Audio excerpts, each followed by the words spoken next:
Hola, bienvenidos a este espacio entrometido, en donde analizamos la realidad nacional e internacional. Esta semana analizaremos la revelación de Caracol Noticias sobre la supuesta infiltración de la disidencia de alias Calarcá en altas esferas del gobierno nacional. Recuerden seguirnos, darle like, compartir si les gustó y esta reflexión va publicada esta semana en el semanario Voz. Se titula De filtraciones, infiltraciones y montajes, la telenovela Calarcá. Alerta, máxima atención. Caracol Noticias y el diario El Tiempo revelan contundentes pruebas de la captura del Estado colombiano por las disidencias de alias Calarcá. Chats, correos, fotos y un gran acervo probatorio demuestran la complicidad del régimen del narcoterrorista Petro con las organizaciones criminales.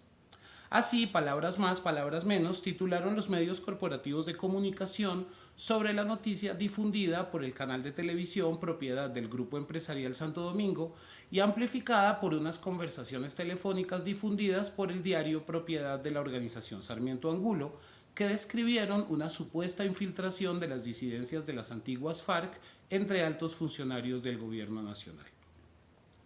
Una de las reacciones que más llamó la atención, no se sabe si por su ingenuidad o por su cinismo, fue la de muchos formadores de opinión que se mostraron sorprendidos ante las revelaciones, señalando que lo descrito por Caracol constituía algo nunca antes visto en la política colombiana.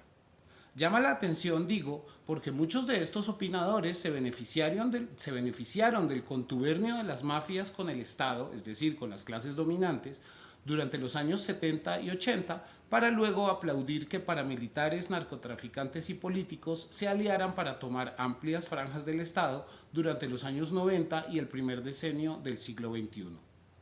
En otras palabras, voceros de un establecimiento que desde siempre ha utilizado la violencia y se ha beneficiado de los negocios ilegales, ahora fingen sorpresa porque dos de sus medios corporativos revelan vínculos del crimen con funcionarios del gobierno.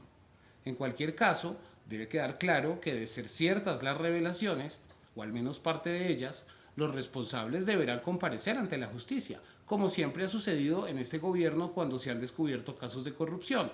Lo que no tiene presentación es la pose de sorpresa e indignación ante la supuesta noticia. La investigación periodística, presentada como un riguroso trabajo en equipo de más de un año de duración, se sostiene en los documentos incautados a Alexander Díaz Mendoza, Calarcá, líder del grupo armado Disidencia de la Disidencia de Iván Lozada, o Iván Mordisco, como es llamado por la inteligencia militar. En julio del año pasado, Calarcá y varios de sus compañeros fueron detenidos en un retén del ejército, pero Calarcá fue dejado en libertad horas después por orden de la Fiscalía debido a que el grupo que lidera, el Estado Mayor de Bloques y Frentes, EMBF, adelanta diálogos de paz con el gobierno. La Fiscalía, si bien ordenó liberar a Calarcá, retuvo el material incautado como computadoras, celulares y memorias USB.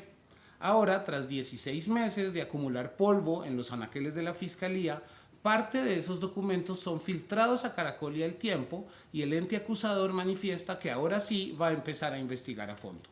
Lo cierto es que las pruebas son la transcripción de unos chats que ya fueron desestimados como falsos, la grabación de una conversación telefónica entre el teniente coronel retirado de la policía Flaminio Quitián y un ex policía de nombre Jonathan Sánchez, donde se hace pasar a este último como si fuese Wilmar Mejía, el director de inteligencia de la DNI, unos correos electrónicos donde se menciona a un general que colabora con las disidencias, supuestamente el general Juan Miguel Huertas, el testimonio de un supuesto miembro anónimo del EMBF que corrobora la historia y poco más. De nuevo, si algún funcionario de este gobierno está cometiendo delitos, debe ser castigado, pero lo expuesto por Caracol Noticias y El Tiempo no es un rompecabezas de pruebas que demuestren tal cosa, sino un amasijo de medias verdades, montajes, datos sacados de contexto y probablemente alguna verdad. El presidente Petro esgrimió la tesis de que los medios de comunicación fueron engañados por agentes de la CIA, pero al final, si fueron utilizados, cometieron una ligereza o forman parte de un plan de desestabilización, es algo que debe ser materia de investigación. Capítulo aparte merece la cobertura mediática sobre las revelaciones de Caracol y El Tiempo. Además de que todos cerraron filas para asumir sin lugar a dudas que el contenido de la noticia era cierto, ninguno se tomó el trabajo de tomar en serio las explicaciones dadas por el presidente Petro, en especial en su alocución del 28 de noviembre pasado.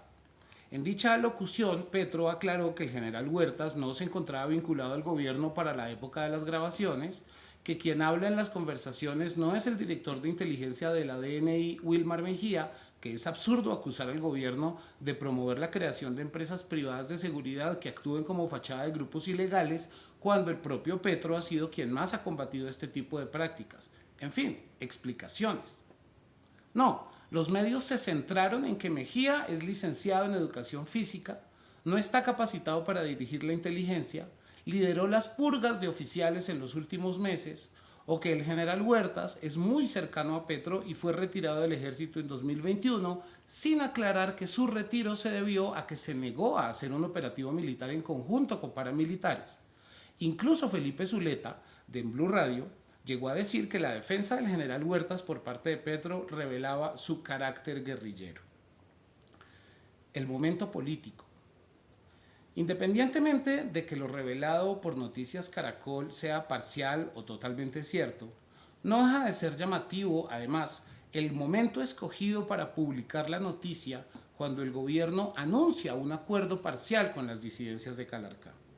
El presidente denunció que en realidad lo que se esconde tras este montaje es una verdadera infiltración de los organismos de seguridad del Estado que quiere ocultarse y que muchos exmiembros de estos organismos fijan sus esperanzas en una derrota electoral de la izquierda en 2026 para ser restituidos en las filas y volver a sus andanzas. Lo cierto es que este espectacular pero endeble relato se lanza justo cuando se conoce la condena por paramilitarismo de 28 años contra Santiago Uribe Vélez, una noticia que, es así, revela los profundos vínculos de nuestra élite con el crimen, pero que pasó prácticamente desapercibida para los medios de comunicación. Chisme mata condena, esas son las prioridades. Esta es la reflexión de esta semana, espero que les haya gustado. Si es así, denle like, compártanlo, comenten y nos veremos en la próxima emisión. Un saludo.